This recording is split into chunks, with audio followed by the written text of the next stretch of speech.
Nakakahiya, natatakot tayo humingi ng tulong.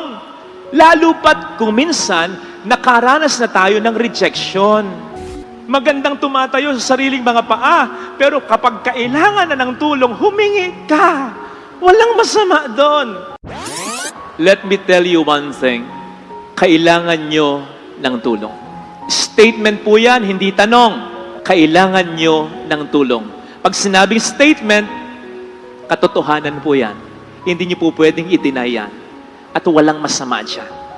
Simula pa lang nung tayo nasa sinapupunan, kinailangan na natin ng tulong. Hanggang ngayon, nangangailangan tayo ng tulong. Kaya yung sinabi ko, statement, hindi kailangan nyo ng tulong. You need help. Kung kailangan nyo, nandito lang ako Bakit natin pinapagaan ng ganon? Bagamat totoong kailangan ng tulong ng tao. Kasi nahihiya tayo. Because we know what it's like to struggle in life. Tayo man, nangailangan din ng tulong. Nakakahiya, natatakot tayo humingi ng tulong. Lalo pat kung minsan, nakaranas na tayo ng rejection. Katulad ng babaeng ito, kawawa kasi nalulunod na. Kaya sumisigaw siya, "Tulong! Tulong! Tulong! Tulong! Hindi ako marunong lumangoy! Tulong!" Aba, yung nakarinig sa kanya sa di kalayuan, ang sabi ba naman sa kanya, "Hay! Tumahimik ka nga! Ako nga hindi marunong maggitara. Sinisigaw ko ba?" Seriously, kailangan natin ng tulong. Kahit naka-experience na tayo ng rejection. Kahit nga sa buhay pananampalataya Isipin po ninyo, yung sa buhay pananampalataya na pwede mong sabihin, pwede naman akong magdasal ng mag-isa, pwede naman akong magpakabuti ng mag-isa, bakit kailangan ko ng tulong? Sinasabi ng Panginoon ngayon, if you love me, you will obey my commandments. Huwag na tayong magkaila. Mahirap sumunod sa utos ng Diyos. Yun na lang pinakaunang utos. Love me with all your heart. Nasusunod ba natin yon? Sigurado ako, kung pumatak yung ulan, makulimlim lang. Kung pumatak yung kanina, wala yung iba sa inyo dito. Di ba? Patak lang ng ulan, nasubukan ka. Yun pa kayang mahalin mo ang kaaway mo. Yun pa kayang magbigay ka kahit wala ka nang ibibigay. Yun pa kayang magpatawad, umunawa. Ang hirap nun. Kapatid, magandang tumatayo sa sariling mga paa, pero kapag kailangan na ng tulong, humingi ka. Walang masama doon. Tingnan po ninyo, sa ating Ebanghelyo, ano sabi ng Panginoon? If you love me, you will obey my commandments. Hindi niya sinabing, bahala na kayo kung anong gagawin ninyo. Alam niyang mahirap yon. Kaya ang sabi niya, bibigyan ko kayo ng tulong. Ayun, ang Espiritu Santo. Another advocate. Napakagandang laking tulong. Bakit? Kasi nang sabihin ng Panginoon, bibigyan ko kayo ng isa pang patnubay. Ang ibig sabihin niya noon, bibigyan ko kayo ng isa pang tulad ko. Yun ang ibig sabihin sa salitang Grego na ginamit dito. Hindi, bibigyan ko kayo ng isa pa na iba sa akin, kundi bibigyan ko kayo ng isa pang katulad ko. Magbigay tayo ng analogy para mas maintindihan ninyo. Itong sapatos na ito, gustong gusto ko to. Love na love ko to. Favorite ko to. Hindi nyo na itatanong, hirap akong makakita ng leather na sapatos na komportable ako kasi masyadong malapad yung paa ko Kaya nung makita ko to, binili ko talaga. Don't get it wrong, mura lang po ito. Mura lang talaga ito. Hindi pag-uusapan yung presyo. Mura man yan o mahal yan. Komportable ko, kinuha ko. Ngayon, dahil favorite ko, luma na. Siyempre, natatakot ako. Paano? Pag nasira ito, mahihirapan na naman akong humanap ng komportable na sapatos para sa mga paa ko.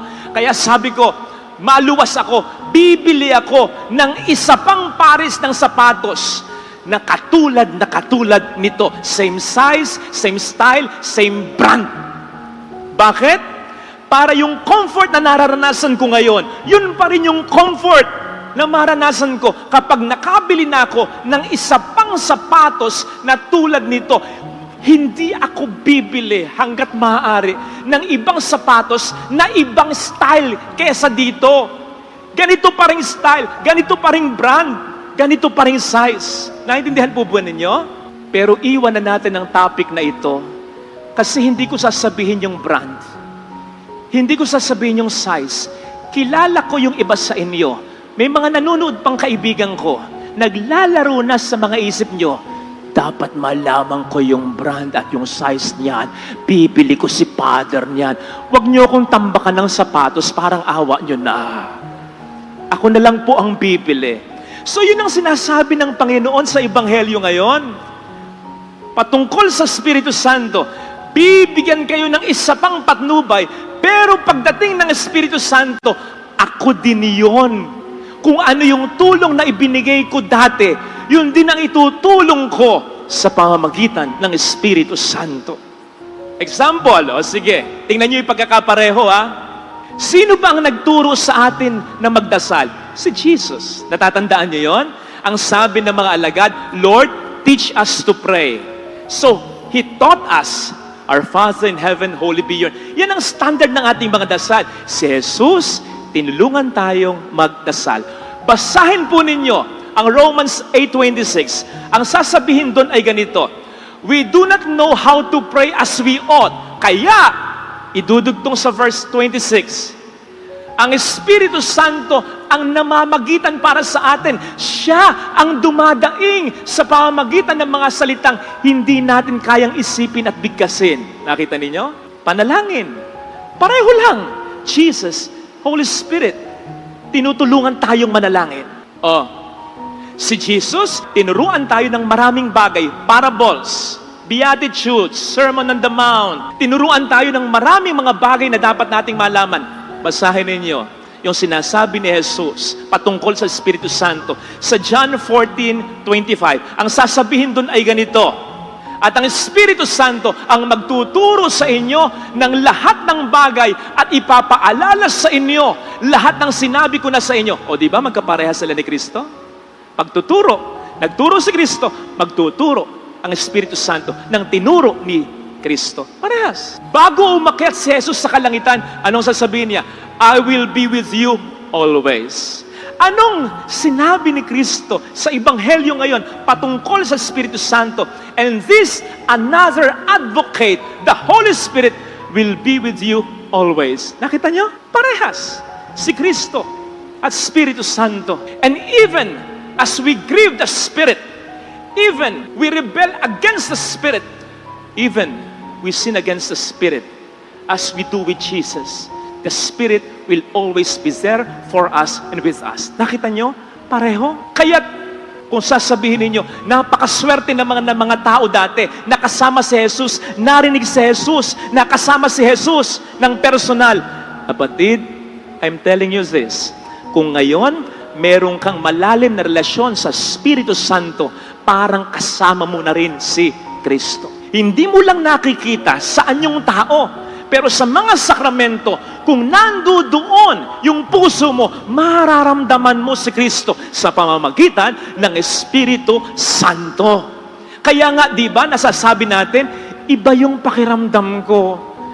Ramdam ko sa buhay ko ang Diyos. That's the Holy Spirit working in you. Kaya nga, di ba, yung iba sa inyo, masabi sa akin, Father, for some reasons, alam mo, kapag nagsesermon ka, feeling ko ako ang kinakausap mo. Tumbok na tumbok mo yung pinagdaraanan ko, yung problema ko sa pamilya ko, sa asawa ko, sa anak ko, yung problema ko sa negosyo, may sakit ako, may sakit ang mahal ko.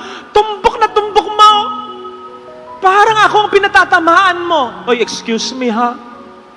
Hindi kita kakilala. Hindi ko alam ang istorya mo. Hindi kita naiisip habang ako'y nagsasabi ng aking homilya. Pero kapag ang Espiritu Santo ang kumilos, tatamaan ang dapat na tamaan. Makakaramdam ng tulong ang sa Kanya ay nangangailangan. Mangungusap at mangungusap si Jesus sa iyo sa pamamagitan ng Espiritu Santo, sa pamamagitan ng salita niya, sapagkat siya ang nakakaalam ng istorya ng buhay mo. O di ba't kay ganda? Kahit wala na si Kristo, physically bilang tao, nandyan pa rin siya sa pamamagitan ng Espiritu Santo. I-segue natin, Mother's Day. Minsan ay meron akong nabasang quote. God wanted to be everywhere. And so He created mothers. Gusto ng Diyos na nandun siya kung saan-saan, lalong-lalo na sa oras na iyong matinding pangangailangan. Kaya nilikha niya ang mga nanay ilaw ng tahanan. Totoo naman. Kasi kung titingnan mo yung topic natin, Jesus and the Holy Spirit nagtuturo sa atin ng maraming bagay. O di ba't ganyan ang ating mga nanay? Tinuruan tayo ng ating mga nanay na magdasal. Nandiyan yung nanay ko. Siya ang nagturo sa akin magdasal. Kasi lagi niyang sinasabi sa akin, pag nahuli kita, pag nakita ko yung grade mo na mababa, magdasal ka na. Joke lang. O di ba? Ang mga nanay din natin ang nagturo sa atin ng maraming mga kahulugan ng buhay. Halimbawa, yung kahulugan ng one for all for one. Kasi kapag nagagalit si nanay kay tatay, kapag nagagalit si nanay, halimbawa sa isang anak, damay lahat. Huwag kang kikibo. Lahat kayo damay kapag galit si nanay. Yan ang ibig sabihin ng all for one for all. Pero mas palalimin natin, sa kabila ng mga kapintasan ng mga nanay natin, ang ating mga nanay ay nandyan lagi para sa atin. Bakit? Kasi hindi nila maihiwalay ang kanilang buhay sa iyong buhay. Bakit? Kasi nagsimula ang kanilang pagiging nanay nang bigyan kanila ng buhay. Dati hindi naman sila nanay eh. Di ba? Pero nang isilang ka, nang bigyan ka ng buhay, nagsimula ang kanilang pagiging nanay, nakakabit sa iyong buhay. At mula noon, hindi na naalis sa pagkakaugnay. Yes! Kahit wag mo siyang pansinin, kahit iyo siyang tiisin, kahit hindi mo pahalagahan, kahit mag-asawa ka at may mas mahaling ka ng iba, nanay pa rin siya para sa iyo na anak niya. Hindi na ito depende sa gusto mo. Ito'y depende na sa buhay mo. Habang nabubuhay ka, nanay siya para sa iyo. Kasi po pwede mong sabihin, inalagaan ka lang naman ng nanay mo ng 9 na buwan sa kanyang sinapupunan. Idagdag mo pa yung 3 taon, 4 na taon, na kinarga kanya sa kanyang mga braso't kamay. Kapatid, hindi ganun kadali yon. Ang hindi mo nakikita, simula nang bigyan ka niya ng buhay, kinarga ka na niya, inalagaan ka na niya sa puso niya.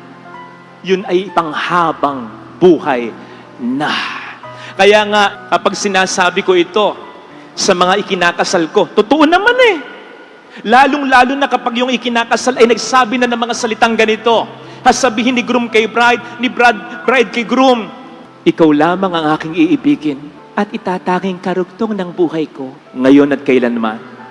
Sino talaga ang karugtong ng buhay mo? Di ba ang nanay mo?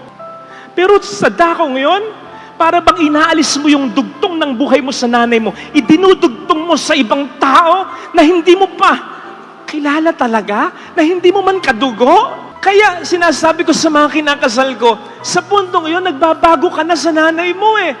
Pero siya hindi magbabago sa iyo. Ikaw pa rin ang pinakamamahal niyang anak. Maniwala. Once a mother, always a mother. Because a mother's heart will always be with her child. Kaya nga, totoo yung sabi ni Jesus sa Ebanghelyo, habang nandyan ang Espiritu Santo, nandyan si Kristo, hindi mo po pwedeng sabihin, nag-isa ka. Demonyo ang magsasabi sa iyo, wala kang kwenta, hindi kanya mahal, hindi pwede yun. Kasi bawat isa sa atin mahal ng Panginoon. Kaya kahit wala niya siya physically sa mundo, nandyan ang Espiritu Santo, tumawag ka, damdamin mo, mararamdaman mo siya. In the same vein of thought, hindi mo po pwedeng sabihing nag-iisa ka, basta't nandyan ang iyong ina. Kahit patay na yung nanay mo, tumatawag tayo, San Isidro, Santa Maria, hindi ko dinadowngrade yung panalangin nila. Pero sino ba ang mas nakakakilala sa iyo? Sila ba o yung nanay mo? Kilala ka ni Santa Maria, kilala ka ni San Isidro, kilala ka ng mga santo. Bilang isang Kristiyano, sumusunod kay Kristo. In general, kasama ka ng karamihan. Pero yung nanay mong nasa langit, sigurado ko, ang focus ay dasal para sa'yo. Kaya kahit patay na ang nanay mo, hindi ka pwedeng mag-isa. Lalo pat, kung buhay pa, sapagkat ang lahat ay gagawin ng isang ina. Lahat ng makakaya niya para sa anak niya. Kahit mali ang anak niya, pagsasabihan niya yan, papagalitan niya yan, pero sa huli, kakampi pa rin niya yan. Kakampihan pa rin niya yan. At kahit nasa banig na ng karamdaman at wala nang magagawa para sa anak, sukat ibigay ang buhay, may magawa pa rin sa anak. Marahil ay sasabihin sa Diyos, Lord, kunin mo na ako. Kasi ayaw ko ng pahirapan ng anak ko. Ganon ng nanay. Makakalimutan ng buhay. Buhay dalaga, makakalimutan ng buhay. Buhay bilang lawyer, bilang engineer, bilang doktor, bilang nurse, bilang judge, bilang tindera. Makakalimutan niya ang lahat ng buhay. Pwede niyang kalimutan ang buhay niya bilang asawa kapag nilimot na siya o iniwan na siya, sumakabilang buhay man o sumakabilang bahay man ng kanyang asawa. Kaya niyang iwanan ang buhay na yan. Pero hindi niya kakayaning iwanan ay ang buhay niya bilang isang inay. She was once a woman, a daughter. She was a wife. But when she became mother, yun na para sa kanya ang lahat-lahat. Sana, yun ang ating makita. Kasi po pwedeng ngayon, may barkada ka, may pamilya ka na, may asawa ka may anak ka. Nakita mo, naiiba yung priorities mo. Nakita mo, naiiba yung buhay mo. Pero yung nanay mo, ang buhay niya nakakabit sa iyo. Hindi magbabago. Ito sanang ating makita, ha? Lalo tigit kapag ang ating mga nanay ay buhay pa. Amen.